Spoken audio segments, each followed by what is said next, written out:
ওই যে Kim Jong উনকে দেখেন, চিনেন? কিম জং উনকে চিনেন?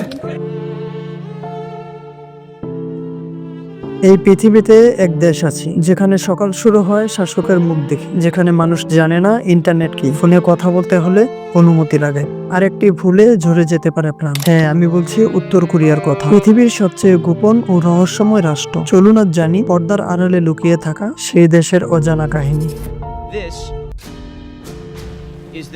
উত্তর কোরিয়ার জন্ম 1948 সালে।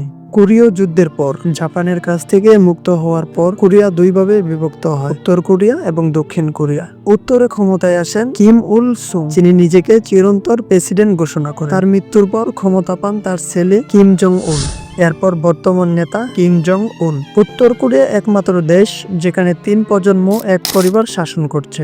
এখানে কিম পরিবারকে ঈশ্বরের মতো পূজা করা হয়, ছোট শিশুরাও শেখে। কিম ইল সুং নাকি বৃষ্টির মাঝেও আকাশে হাঁটতেন। এই ভয় আর ভক্তির মিশ্রণে তৈরি হয়েছে উত্তর কোরিয়ার রাজনীতি। সাধারণ মানুষের জীবন কল্পনাও করা কঠিন। তাদের কোনো সামাজিক মাধ্যম নেই, এই স্বাধীন মিডিয়া, এমনকি বাইরের গান সিনেমাও নিষিদ্ধ। সকালবেলা জাতীয় সঙ্গীত বাজে, সবাইকে মাথা নিচু করে কিম পরিবারের ছবি দেখিয়ে সালাম দিতে হয়। খাদ্য সংকট এখানে স্বাভাবিক, এক প্যাকেট চিনি পেলে মানুষ উৎসব করে। উত্তর কোরিয়া বিশ্বের চোখে এক আতঙ্ক, কারণ তাদের কাছে পারমাণবিক অস্ত্র এবং তারা প্রায় আমেরিকা ও দক্ষিণ কোরিয়াকে হুমকি দেয়, তবে কেউ কিছু করতে পারে না। চীন ও রাশিয়ার নীরব সমর্থনে কিমের গদি এখনো অটল।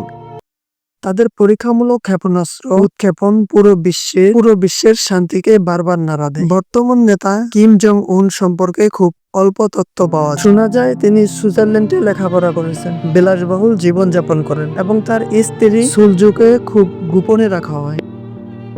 তিনি স্বাস্থ্য সমস্যায় ভুগছেন, তবে দেশের উপর তার দমন নিপীড়ন থামেনি একটু। উত্তর কোরিয়া যেন এক জীবন্ত জেলখানা, যেখানে বাইরে যাওয়া নিষিদ্ধ, ভেতরেও মুক্তি নেই। তবু সেখানে মানুষ বাস করে, স্বপ্ন দেখে, ভালোবাসে, যদিও শাসকের ছায়ায় প্রতিনিয়ত থাকে মৃত্যুর আশঙ্কা। এই পৃথিবীতে এমন একটি দেশ আছে, সেটাই মনে করিয়ে দেয় স্বাধীনতা কতটা মূল্যবান। আপনার মতামত জানান কমেন্টে। এ ধরনের আরো ভিডিও পেতে আমাদের ছোট্ট চ্যানেলটি সাবস্ক্রাইব করে দিতে ভুলবেন না। ধন্যবাদ।